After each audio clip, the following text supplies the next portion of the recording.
All right, in this last video, we're going to talk about Shirley Jackson and her story, The Lottery. So she was born December 14th, 1916, and passed away August 8th, 1965. She's best known for the story that we're reading, the 1948 short story, The Lottery. And she went to Syracuse University, and before she wrote The Lottery, in 1940, she married American literary critic Stanley Edgar Hyman. And together they had four children, and she wrote two books, Life Among the Savages in 1953 and Raising Demons in 1957, which are witty and humorous fictionalized memoirs about their life with their four children. So it's not true memoirs, but it's based upon some of the stories of being a mom and parents to four children. She is considered a master of Gothic horror and psychological suspense. And this quote from Britannica shows a lot, not just about the lottery, but a lot of her work. That the dark pessimism of her other works, whose general theme is the presence of evil and chaos just beneath the surface of ordinary everyday life. The lottery itself is a chilling tale whose meaning has been much debated and provoked widespread public outrage when it was first published in the New Yorker in 1948. So we can see this in the lottery, the presence of evil and chaos beneath the surface of ordinary everyday life, as well as if you read any of her other works. So if you want to watch an adaptation of the lottery, this link will lead you to it on YouTube. And it's helpful to show the, laughter between the women and the oh, this is just a pain in the butt, takes up our time, and the not necessarily callous, but the unflinching approach, the almost unserious approach to the day as it's leading up to the lottery, even though it's a very serious situation. So for our characters, Mr. Graves, we have some symbolism in his name. That's kind of obvious, but it also would let us know that he most likely is not going to be picked because someone whose name has something to do with death would be too obvious of a choice to be picked. Mr. Summers is a little less obvious. In literature, when we're talking about the time periods, either passage of time throughout the day or passage of time throughout the year. It could be symbolic of the different ages of a person. So spring is usually baby or child, same with the dawn. Summer or midday is usually young adult, 20s and 30s. Autumn and early evening is usually older adult, around 40s to 60s. And winter or nighttime usually equals old age in literature. The fact that his name is Mr. Summers lets us know that he's still young. He's most likely not going to be chosen. Now, they also are officials of the town. So that leads some readers to believe they're not going to be chosen just because potentially unfair situation of sure you put all the names in the box when it's easy to think of corruptness um in especially in this kind of situation where it's everybody for themselves. Old Man Warner has celebrated 77 lotteries according to his own testimony. This suggests lots of things about him. One is the fact that he's very lucky, if indeed that is the case. That in 77 years he has not been chosen. But also it's a very small town. There's only a few families. Now he's the only one there. He's by himself, so it's highly possible that his family's been affected, just not himself. But the fact that he made it 77 years without being chosen, and he's one of only a few, if any, older characters in the town also suggests potential for corruptness there because how did he make it 77 lotteries in a small town? It doesn't make sense statistically, even if it was truly random. And we get a picture of some of the other families, the Martins, the Watsons, the Dunbars, the Adams, and the Delacroix. And then obviously the boys are all from a mixture of these families. The boys are the ones who are collecting the rocks and stones at the beginning of the story. And then we have the Hutchinsons who get chosen in the lottery. And it is Tess, her husband Bill, and then there are three children, Bill Jr., Nancy, and Dave or Davy. And Tess is an interesting character. When we first see her, she's kind of, she's running late because she was doing dishes because she forgot what day it was, and she's kind of laughing it off, and she's very not serious during this entire time until she and her family are chosen, and then specifically herself. And this kind of goes to show, we'll talk about the theme later of hypocrisy, because some of the other families are quietly talking about how other towns have stopped the lottery. And Old Man Warner, of course, is one of the most outspoken ones supporting it. But if you haven't been chosen in 77 years, but you reap the benefits, they say lottery in June, harvest comes soon, then of course you're going to appreciate the sacrifices of others and appreciate and want the lottery because it's not personally affecting you and you reap the benefits from it. Tess is kind of the same way. She's not willing to be one of those ones, none of these families are willing to actually say this needs to stop. We don't need to sacrifice people in order for this to work. However, it is still being accepted because nobody's willing to stand up for it and actually say anything until it affects them. So this leads to several themes within the story, one of society and class. So if all of society is saying this is the way things are done, how do we stand up for what is right and what is should be done? How should we just go along with society? A small bit of class, um, mostly because it's benefiting everyone if the lower class people are getting picked more often in the society, but usually society and class go together as a theme. Tradition and customs. When do we do things because it is tradition? And when should we stop acknowledging that we're doing things just because it's tradition and start making new traditions and customs?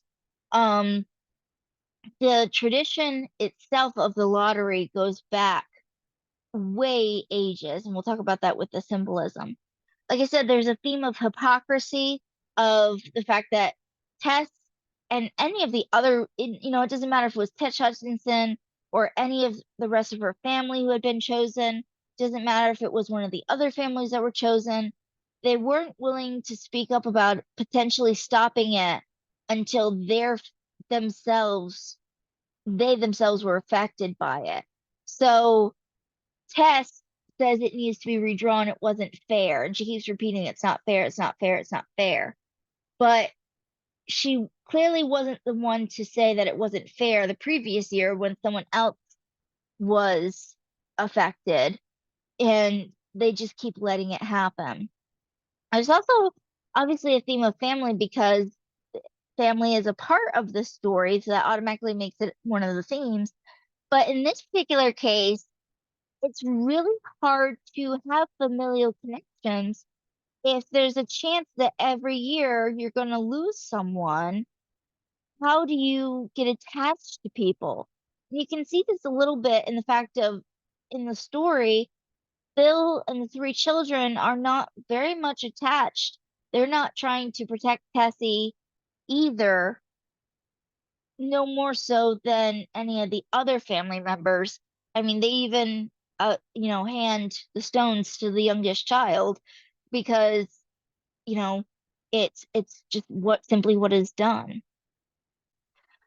So for some symbolism, the lottery itself is symbolic because traditionally, and this goes to the change of meaning with lottery, it just meant randomly chosen person out of a lot of people. And the fact that in this particular case it's for sacrifice, that's, the change of meaning over time has led to it becoming almost a surprise ending for many people, because now we think of the lottery, we think of winning money or winning something, that we think it's going to be something good that happens, especially with their laissez-faire attitude towards the whole thing. And then when we realize what's going on, that's when we start to freak out. And Shirley Jackson is playing with that fact right there, because a lottery itself has been used for, thousands of years to determine who gets chosen to do what no one else wants to do. If there was someone willing to volunteer for something like a sacrifice, then it'd be easy, but no one ever wants to volunteer for these things. The lottery is usually how people were chosen. Think of the cultures who would sacrifice virgins for good crops or for uh, choice in battle. Even Agamemnon in the Trojan Wars, one of the Greek heroes, sacrifices one of his children to Iphigenia in order to get good wins to get to the Trojan Wars. So, and he kind of chose by lottery which of his children it was going to be. There was a lottery in the story of Theseus and the Minotaur as to who of the Athenians, the thousand, would be chosen to be one of the 1,000 young Athenians sacrificed to the Minotaur each year. So a lottery has always been used to do things that nobody would volunteer for. The black box of the names are kept in. Obviously, it's so that way nobody could actually peer into the box and have a biased picking, but the color symbolism itself is that of death as well. The three-legged stool is a reference, and I've used a picture from the Disney animated Hercules showing the fate, but it's a reference to the three fates of Greek mythology.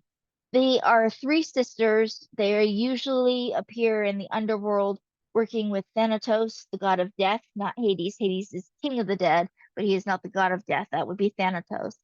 And one of the sisters winds up that there's a ball of string that represents the amount of life that a mortal has.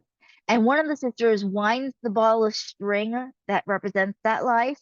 One will measure out that person's life, usually a man, because Greek mythology, would measure out that person's life and how long it's going to be. And the third sister will make a cut when the life is up. So that way we can have the end of that mortal's life. The stones themselves are going to be symbolic as well. Um, this is stoning is a form of death in many ancient cultures, but especially a biblical form of punishment, especially against women. So it, in addition to Shirley Jackson showing the underlying tone of evil laying just below the surface, it also kind of goes to say about how these characters, why did they choose stoning? Why didn't they choose something that was a quick, easy death? Well, if they're going towards a ancient way of sacrificing to get crops, might as well use an ancient punishment as well. And it again, it goes to show to customs and when do we stand up for what, whether we should keep those customs or not. When do we stand up for what is right? The setting is a bit symbolic in the fact of, this small town, we think something good is going to happen, and it, in the end, it doesn't, and it's not as close-knit of a society as it should be. And last part here, so the genre, very much that it's got Gothism, elements, Gothic elements to it, like, because this is part of, we talked about her being a master of psychological suspense. And we talked about Southern Gothic horror with like Flannery O'Connor and Faulkner, and Gothic horror like Edgar Allan Poe. And she's very much takes after the Gothic tradition, but it follows a little bit more realistic horror because, again, sometimes the monster is the one that's in plain sight. The interesting part, the tone. So remember, the mood is what you feel from the story when reading it. The tone is how the author portrays and narrates the story. So we get a very fly on the wall narration in the story, third person, not omniscient because they don't know everything, more third person fly on the wall. And they give a very detached and calm tone. They're not upset, they're not surprised, they're not freaking out because this is the day of the lottery, and it's very detached, almost like how the family is detached from Tessie in the end. And we talked about the title Why It's Significant because, again, it's Jackson playing with us. We expect something good to happen because we're used to, in modern day, lotteries being for good things. Even in the last 200, 300 years, it wasn't just lotteries to win money. There's been lotteries to win prizes, to win tickets to things. Um, there used to be lotteries to win tickets to expensive events, or uh, to get to be able to have immigration lotteries and things like that. So they've been for good things for so long that many people in society forget that lotteries used to be for bad things that nobody would volunteer for. So that is our last story for the short story module. That these videos will help you to study for the short story exam.